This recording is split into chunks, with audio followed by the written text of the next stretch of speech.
យើងបានតែមុខមាត់ថ្មីរតនគិរីនៃភូមិភាគឦសានគ្រប់មជ្ឈដ្ឋានយើងសូមស្វាគមន៍តាមការដល់រតនគិរីបឹងសាយស្នាអត់ទៅរតនគិរីទៅលឿនយេ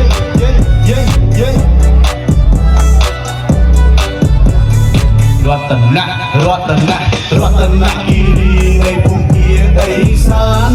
ខេត្តយើងបានតែមុខមាត់ថ្មីរតនគិរីនៃភូមិភាគឦសានគ្រប់មជ្ឈដ្ឋានយើងសូមស្វាគមន៍តាមយ៉ាឡាជុំជីកុំឡោះមកពីព្រៃភ្នំខេត្តមាន8ស្រុកជនជាតិតាមមកជុំអនដងមីអូយ៉ាតាលំផាត់អូនមុំមកតែវឹងសាយតាវិញបាត់មកមកជុំមានតែពលទេសចរធម្មជាតិប្រណិតទៅណាក៏បានទូឆ្ងាយឬចិត្តដើរលេងម្នាក់ឯងនេះគឺចង់ជុំមកដាក់ឲ្យសុបាយ ស្ដាយលេខគិនមកទៅបាយឡាស់ផ្ទះក្រោមមុំគុំឡំអ្នកមកពុកស្រើទៅសំឡងប្រងមកពីមានឯករាជ្យទៅពលានយន្តអស់រតនគិរីដើរមិនចេះអស់ជីកុកដល់ទន្លេខ្សែពុកសេសាហាត់ទឹកវ៉ាលីប្រាំស្រែហាត់ប្រាំទឹកជួតាមតែជួទៅឆាប់ប្រមាណជីម៉ូតូឬក៏ចង់ជីឡានតាមកាត់ណាមិនស៊ីរូបមិនទីសើបាក់ស៊ូច្បាប់ការឈប់តាមមិនចេះប្រូឡាស្កាស៊ូវាអុំជីកម្លាំងជប់សម្រាប់មើលក៏អន់តែព្រមមិនស្អីបាត់ត្មាំព្រមមិនស្អីបាត់ត្មាំដល់យេ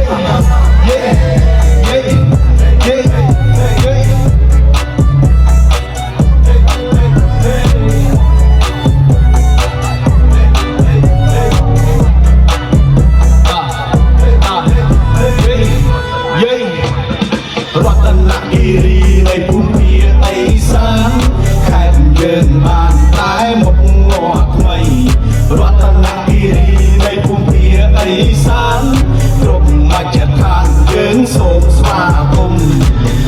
ទៅចាក់ក្រាក៏ទៅចាក់អោទៅចាក់បាយក៏ទៅចាក់ឡោមគិរីលំកូនសមុទ្រក៏ដាក់ថ្នាក់ថ្នមបើកូនសាច់ជីវដងជីពកជីដុំរៃក៏ទៅការទៀងទៅការចាយរូបមកឲ្យនាងទៅចាក់អងក៏ផឹកស្រាពីងទៅបង្កើតសាច់ឬរកទៅបង្កើតទៀងទៅជិះមកពីជាប់គេហៅស៊ូលែស្នាគីតែដាក់ទៅឲ្យមកគេសែរតនគិរីមានតែ take care ស្នាទៅខ្លួនឯងចាត់ទៅ prepare ចាមកពីលកជីមកបានចាអស់យ៉ាងណាលីណាឡយចាបកអយណៃគិមណៃបងចំចាក់អលរេគិមគុំនំតាសុំអបសុំអាណូអូន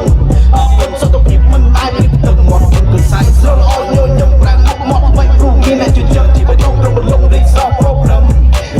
រីសោប្រូក្រាមរីសាណាលេងអត់ណា